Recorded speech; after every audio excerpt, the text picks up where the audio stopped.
사랑과 은혜가 많으신 하나님 감사합니다. 오늘도 귀한 삶을 또 하루를 우리에게 허락하여 주시고 각자의 삶 속에서 또 하나님의 영광을 나타내며 살게 하여 주신 하나님의 은혜에 감사를 드립니다. 오늘 이 시간도 하나님 앞에 경배하고 또 하나님을 예배하기 위하여 이 자리에 나왔습니다.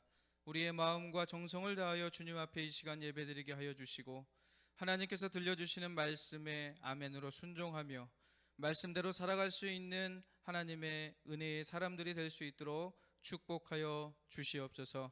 이 시간 전하는 이나 듣는 자나 모두 다 은혜되게 하시고 또한 하나님의 말씀을 통하여 또한 진리를 깨닫는 귀한 시간 되게 하여 주시옵소서. 살아계신 예수님의 이름으로 감사하며 기도 올리옵나이다. 아멘.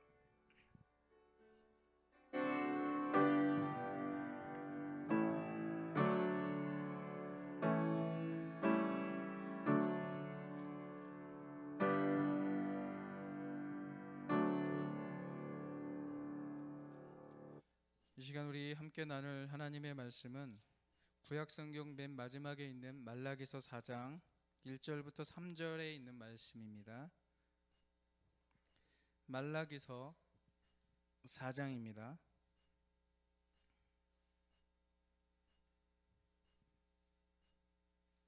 말라기 4장 1절부터 3절까지의 말씀을 우리 함께 한 목소리로 다 같이 봉독하겠습니다.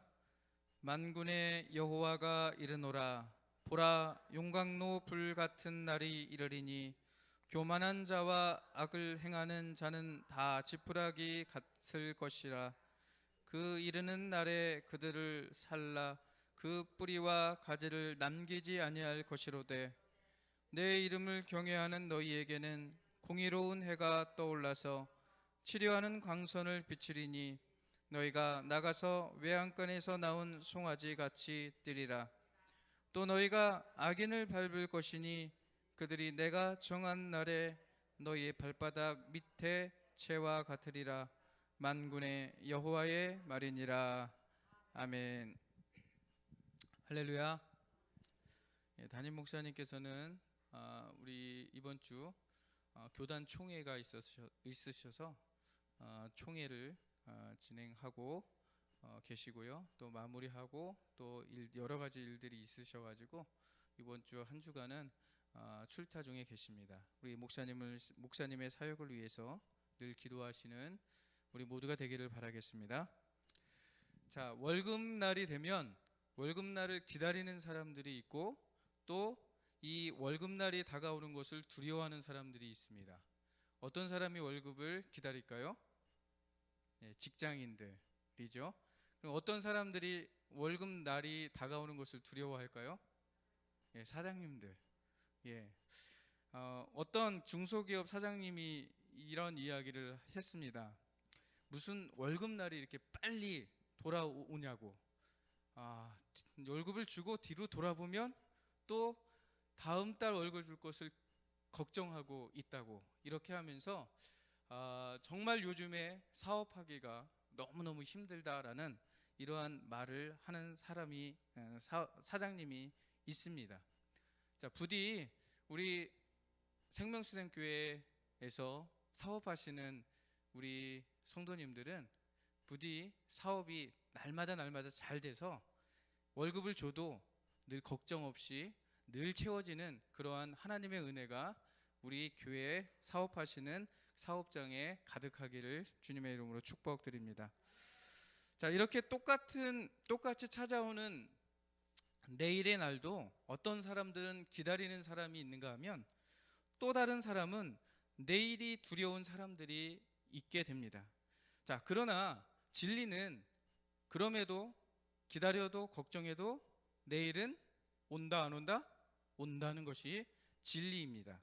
자, 이렇게 똑같은 날이 찾아오는 내일의 날도 이렇게 기다리는 사람 또 두려움에 떠는 사람, 그러나 내일은 반드시 찾아온다는 말처럼 우리가 신앙생활을 하는 사람도 마찬가지로 항상 이 신앙인들도 예수님이 오시는 날을 기다리는 사람이 있는가 하면 예수님이 오시는 날을 기다리지 않는 그러한 사람이 있다는 것입니다.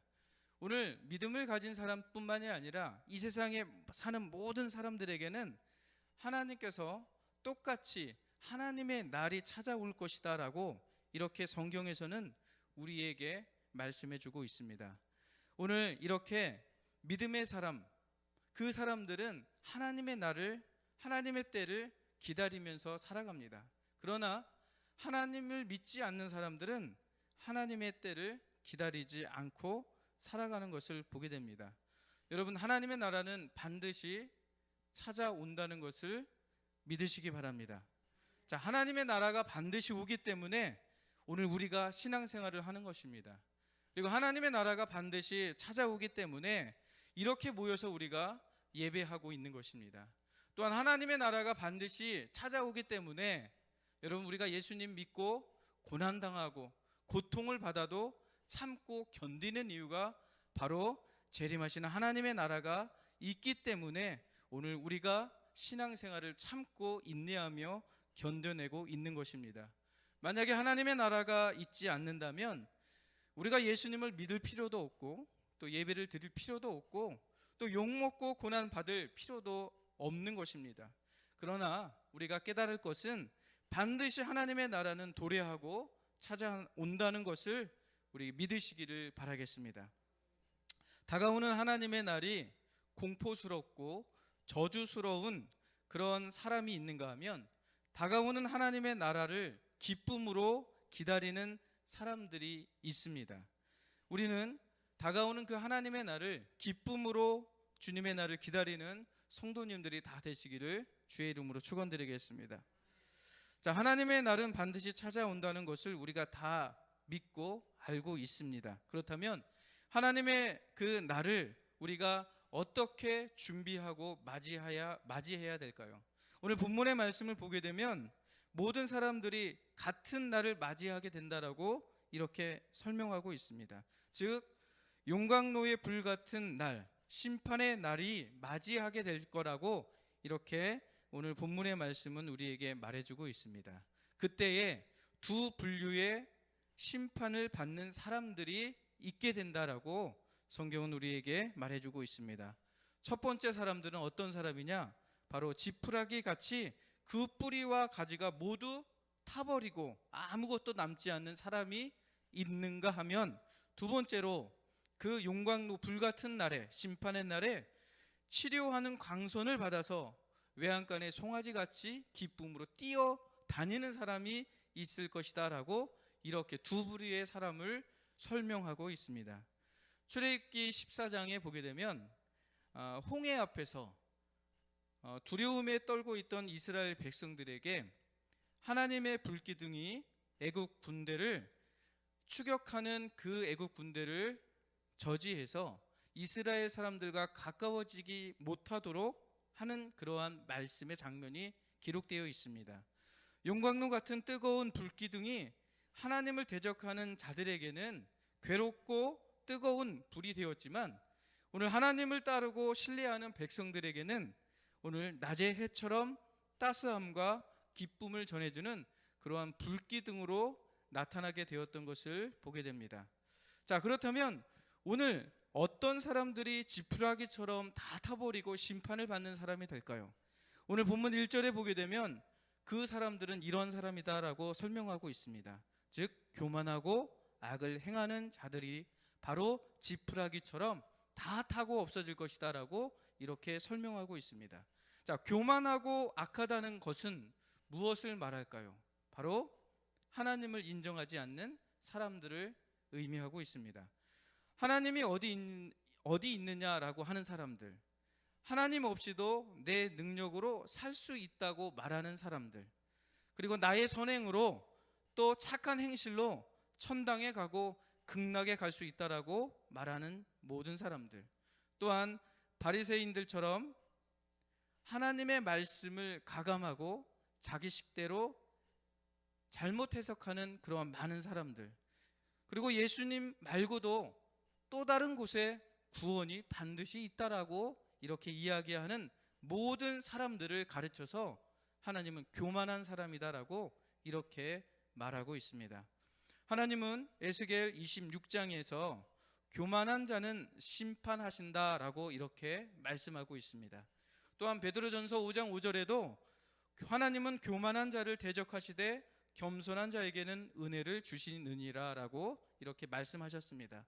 또한 잠언서 18장 2절에도 교만은 패망의 선봉이요 거만한 마음은 넘어짐의 앞잡이다라고 이렇게 말을 하면서 이 교만한 것이 우리를 넘어뜨리는 잘못된 행동이고 하나님이 싫어하시는 그러한 행동이다라는 것을 우리에게 말해주고 있습니다.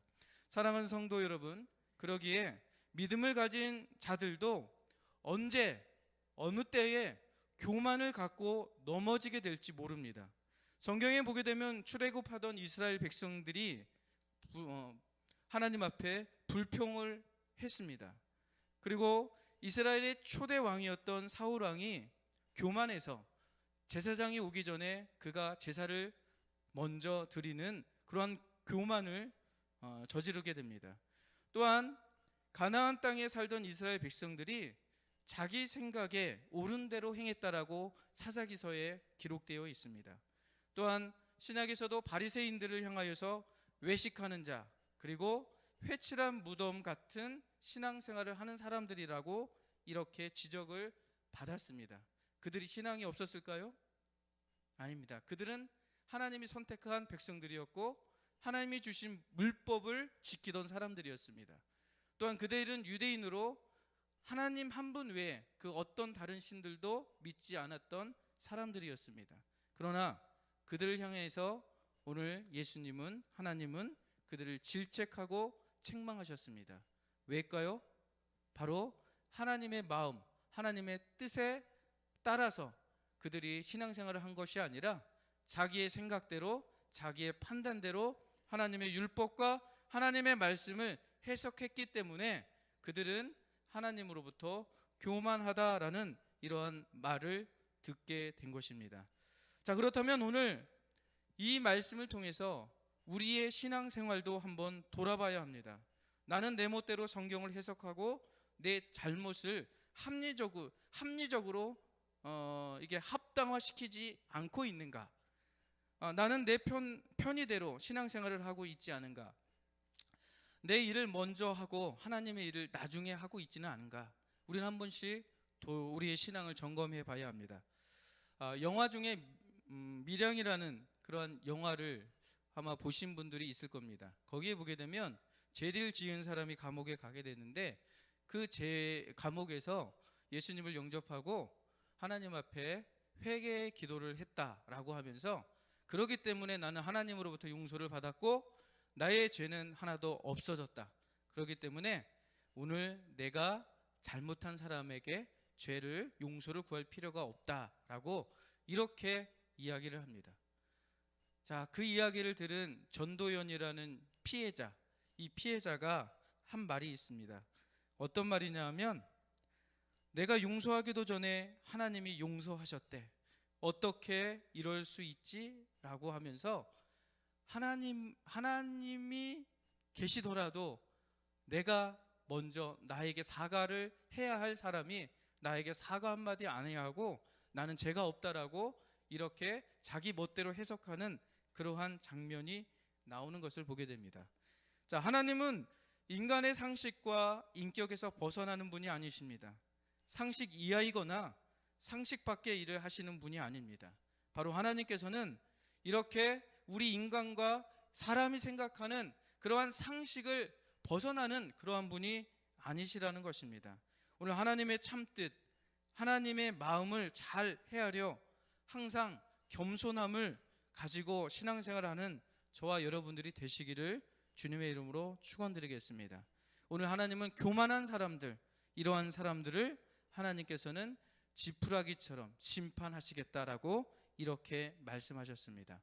오늘 저와 여러분들은 오늘 교만하지 말고 겸손하여서 하나님만 경외하고 하나님만 높이는 그러한 하나님의 일꾼들이 다 되시기를 바랍니다. 자, 그렇다면 두 번째로, 어떤 사람이 치료하는 광선을 받아서 외양간의 송아지같이 기쁨을 가지게 될까? 자, 2절에 보게 되면 여기에 이렇게 말씀하고 있습니다. 내 이름을 경외하는 너희에게는 이라고 이렇게 말씀하고 있습니다. 내 이름을 경외하는 너희, 즉 하나님의 이름을 경외하는 신앙을 가진 우리 모두를 가르쳐서 말씀하고 있습니다. 경외한다는 것은 공경하고 두려워하다라는 뜻을 가지고 있습니다. 하나님의 주권과 하나님의 영광을 인정하고 하나님이 나를 창조하시고 또 내 삶의 모든 것을 주관하시는 분이시다라는 것을 고백하는 사람이 바로 하나님을 경외하는 사람이다라고 말할 수가 있는 것입니다. 하나님은 이 세상과 나를 창조하신 분이시라는 것을 믿으십니까? 또 하나님은 내 삶의 주인이 되신다는 것을 믿으십니까? 그렇다면 하나님은 나를 천국으로 인도하시는 분이시다는 것도 믿고 계십니까? 이렇게 하나님을 경외하는 자들에게는 어떤 놀라운 일들이 일어날까요? 바로 공의로운 해가 떠올라서 치료의 강선을 통해서 그를 비추신다라고 이렇게 말씀하십니다. 여기에서 공의로운 해는 무엇일까요? 공의로운 해는 예수 그리스도를 의미합니다. 예수 그리스도는 죄악으로 어두운 우리의 심령에 생명의 빛을 비추어 주셨습니다. 그 빛은 죄로 인해 죽을 수밖에 없었던 우리의 심령을 치료하여서 영원한 생명을 얻게 해 주셨습니다. 예수님께서는 건강한 자에게는 의원이 쓸데없고 또 병든 자에게라야 의원이 쓸데있다라고 하시면서 의인이 아닌 바로 죄인들을 부르러 이 땅에 오셨다라고 이렇게 말씀하셨습니다. 예수님은 죄인된 우리를 치료해 주셔서 죄의 싹신 사망, 이 사망 안에 거한 우리들을 구원시키셔서 영적인 치료자가 되어 주셨습니다. 여러분, 그 예수 그리스도를 우리가 인정하고 경외하는 자, 그런 자들이 되시기를 주님의 이름으로 축원드리겠습니다. 그런 자들을 하나님께서는 하나님을 경외하는 자라고 이렇게 말씀하고 있습니다. 예수 그리스도로 치료받고 영원한 생명을 얻은 자들은 외양간에서 나온 송아지같이 뛰리라 라고 이렇게 말씀합니다. 새 생명을 얻은 자들은 기뻐하는 삶을 살 것이다 라고 이렇게 성경은 우리에게 말씀해 주고 있습니다. 죄의 노예에서 자유를 주셨고 또 영원한 죽음의 심판에서 새 생명을 주셨기에 이보다 더 큰 일이 어디 있겠습니까? 오늘 이렇게 구원받은 사람들의 삶은 항상 기쁨이 있어야 된다라고 성경은 말씀해 주고 있습니다. 사랑하는 성도 여러분, 하나님께서 나에게 새 생명을 주셨습니다. 또한 하나님께서는 나를 자녀 삼아 주셨습니다. 또 하나님께서는 나를 천국의 백성이 되게 해 주셨습니다. 여러분, 주님은 우리에게 항상 이러한 것들을 주시면서 기뻐하라 라고 이렇게 고린도전서에 항상 기뻐하라 라고 말씀하고 있습니다. 주님이 나를 구원하셨기 때문에 나의 삶은 기뻐하는 삶으로 변해야 한다는 것을 우리에게 말해주고 있습니다. 그 사실 때문에 여러분, 매일매일의 삶이, 우리의 삶이 기쁨으로 항상 충만해 있습니까?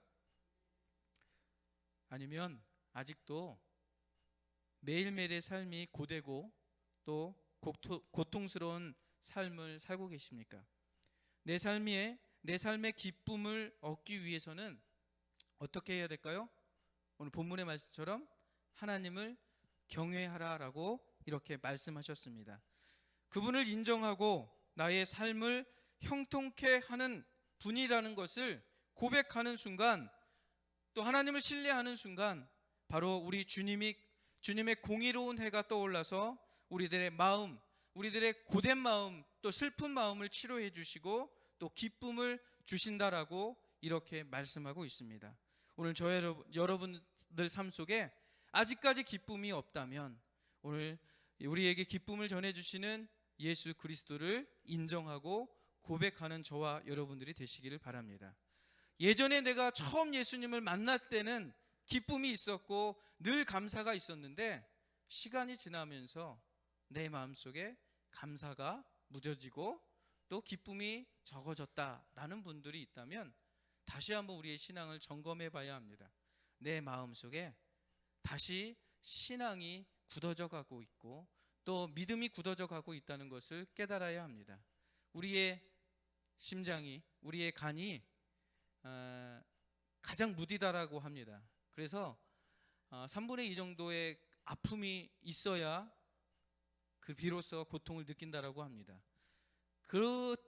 그렇게 우리 간이 나빠지고 나서야 비로소 내 몸에 신호가 올 때에는 이미 그것은 많이 늦은 상태입니다. 우리의 신앙도 마찬가지입니다. 지금 내가 예수 그리스도 때문에 감사가 없고 기쁨이 없다면 우리의 신앙이 조금씩 굳어져 가고 있다는 것을 우리가 발견해야 합니다. 다시금 내가 식어져 가고 있던 나의 믿음 생활 속에 기쁨이, 즐거움이, 감사가 넘치기 위해서는 다시 한번 나의 창조주이시고 또 나를 인도하시고 나를 천국으로 나를 안전하게 이끌어 주시는 그 하나님을 신뢰하고 또 하나님 앞에 고백할 때에 우리의 믿음이 다시 회복되고 또 우리의 마음속에 기쁨이 찾아올 줄로 믿습니다. 여러분, 이런 하나님을 경외함으로 식어졌던 우리의 마음속에 다시금 기쁨이 넘쳐나는 저와 여러분들의 삶이 되시기를 주의 이름으로 축원드리겠습니다. 사랑하는 성도 여러분, 이 시간 주님께서 우리에게 다시금 말씀을 선포하고 계십니다. 어떤 말씀이냐 하면 조금 전까지 같은 직장에서 함께 일했던 사람들, 그리고 또한 좋은 관계로 살아가고 있는 나의 이웃들, 그리고 한 밥상에서 함께 식사를 나누고 있는 사랑하는 우리 가족들, 그리고 한 이불 속에서 같이 잠자고 있는 내 남편 또는 내 아내, 이러한 모든 사람들이 마지막 때에, 심판의 때에 그 자리에서는 같이 가는 것이 아니라 따로 갈 수 있다는 것을 성경은 오늘 우리에게 말씀해 주고 있습니다. 여러분, 어떻게 하실 건가요? 그냥 나만 천국에 가면 다 모든 것이 끝날까요? 여러분들이 사랑하고 여러분들이 생명까지 내놔도 아깝지 않은 나의 자녀들, 나의 가족들, 그들이 지금 하나님의 마지막 심판 때에 다 지푸라기 같은 그러한 길을 걷는다면 여러분들이 어떻게 하실 것입니까? 오늘 하나님께서는 우리에게 말씀하십니다. 오늘 나의 사랑하는 이웃, 내 사랑하는 가족들 모두 다 함께 천국에 가는 하나님의 치료의 강선을 받아서 우리의 영혼이 다시금 새 생명을 얻는 그러한 자리에 함께 가기를 하나님께서는 오늘 우리에게 부탁하고 당부하고 말씀해 주고 있습니다. 오늘 저 여러분, 이 시간에 우리의 가족들을 위해서, 저 죽어가는 저 이웃들을 위해서 생명 대신 예수 그리스도의 복음을 증거하고 그들과 함께 천국을 향하여 달려가는 저와 여러분들의 삶이 되기를 주의 이름으로 축원드리겠습니다.